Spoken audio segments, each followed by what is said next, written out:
Hey guys, it's Georgie. How you going? I just wanted to show you where I'm staying at the moment.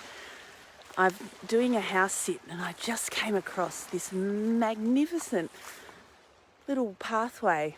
So the house is up there and I thought, where does this lead to? And oh my goodness, my own private little stony beach. So I came down here earlier and discovered the most gorgeous little spot. So I thought I would bring you down and show you. So I'm in southern Tasmania and this is a place called Flower Pot. And I'm house sitting over Christmas because my life has changed dramatically. And and I need to do a bit of house sitting because a home hasn't really availed itself to me. So here we are, adventuring down this steep slope, but look at where we are. So we're looking over here to Bruny Island, and up north is Hobart, and right down south is Antarctica. So I just thought I'd show you this because it's coming to Christmas and it's summer solstice here in Australia, and I was getting a little bit, feeling a sense of what a huge year it was. Careful as we climb down here. And I thought I wanted to do something special just to make a nice space for myself. So I found this beautiful rocky beach yesterday and sat over there on that rock over there in the sunshine. And then I was thinking about a girlfriend who I haven't seen for a long time who, has drifted away, and she's quite a mystical and magical person. I'll turn back.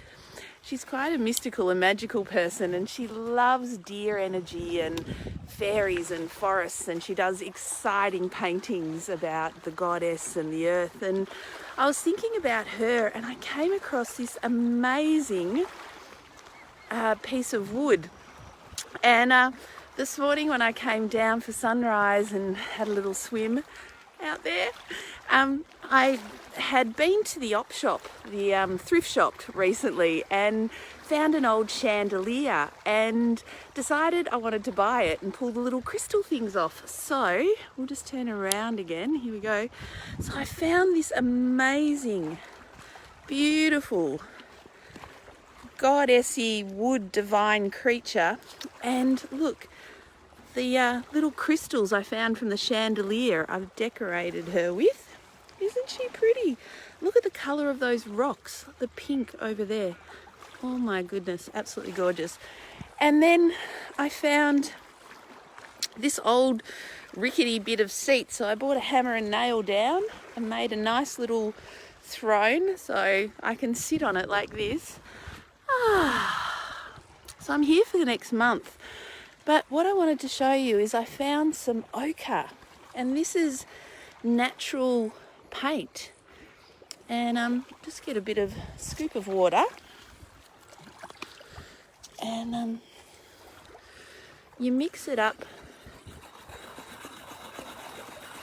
like so, and I thought it could be nice to paint this beautiful bit of wood. So yeah, thought I'd do a bit of natural art with beautiful organic natural earth-based paints that I found just in the rocks.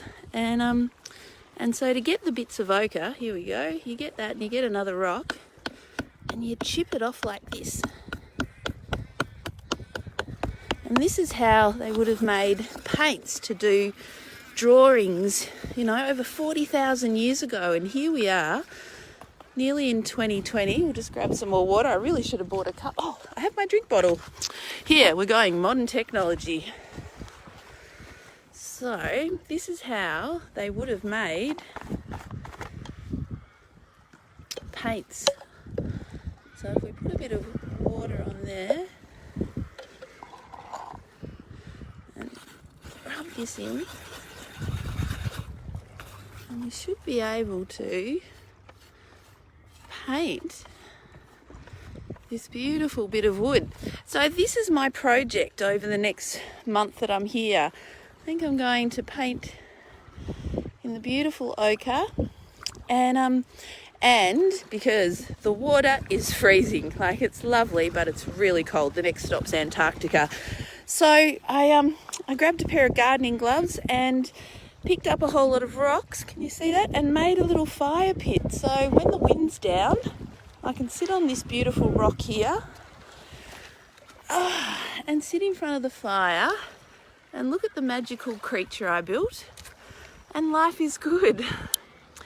So I just wanted to pop in and say hi, and what a year it's been on My Time TV. We've got so many beautiful and amazing presenters, and we've been so blessed, and I've done some interviews, and 2020 I'll be releasing a podcast and a video series and a Facebook page called When Life Changes. And I'm going to tell some stories and talk to some amazing people who have gone through or are going through when life changes. You know, you either fail and crumble and give up, or you rise like a phoenix from the ashes, and that's what I feel like a lot of us have done in 2019, is gone through the most intense times and then had to rise like a phoenix from the ashes. So yeah, it's going to be about storytelling and sharing those D&Ms on how people have done it, how they've survived or how they haven't survived, and what they've done to cope with that, and how they can, you know, learn and grow. And some people like myself will be in the middle of it, because we're not all at the top of the hill, are we? You know, there's a lot of us that are still climbing there, and, you know, the wounds are still open and raw, and we want to share and want to help others. And, you know, my story is that, you know, in a space of a few days, I turned 50. My husband didn't want to be my husband anymore, so 20-year marriage, became homeless, unemployed, in the welfare queue. My car blew up, and, you know, I didn't know what to do. I didn't know how to live. I didn't know who I was. My identity felt like it was stripped away. At the same time, I didn't want to be defined as, you know, a high statistic. Over 50, homeless, single, couple of kids in tow, like far out, Brussels sprout. So yeah, I want to dive deeper into that story and, you know, talk to those women and men that have gone through, you know, death or divorce, having their life completely change, how they've rebuilt it, who they are now. And I think it's important because, you know, I wanted it all to stop. I didn't want to be on this planet anymore. I'd lost faith in humanity, and, you know, how do you survive through that? And yeah, beautiful stories from amazing friends, good connections with glorious women, and a lot of beautiful women in this group. And I think one of the biggest lessons is learning to breathe again, you know, instead of reacting to situations, just taking that deep breath and really, you know, taking a second to chill out, tune in, drop into your body, get out of your head.